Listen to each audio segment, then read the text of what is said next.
A powerful storm system swept across Alabama between February 26th and 27th, bringing large hail, heavy rain, and damaging winds.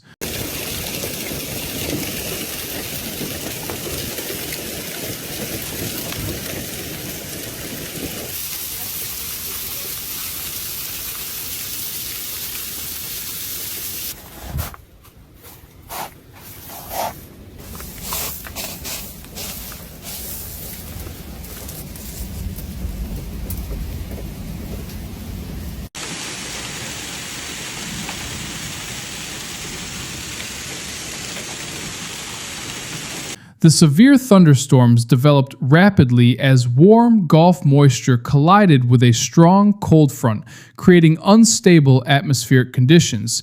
Several communities experienced intense hailstorms, with hailstones large enough to damage vehicles, rooftops, and windows.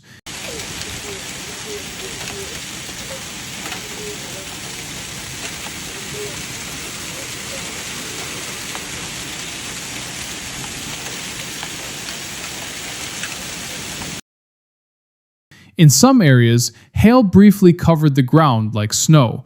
Strong wind gusts knocked down trees and power lines, leading to scattered power outages. A tornado was confirmed in parts of the state, causing localized structural damage. Emergency crews responded quickly, assessing impacted neighborhoods and clearing debris. Heavy rainfall also triggered temporary flooding in low-lying areas, making travel hazardous. Authorities urged residents to stay indoors and avoid flooded roads. By late February 27th, conditions began improving as the storm system moved eastward, leaving behind cleanup efforts and damage assessments across affected communities.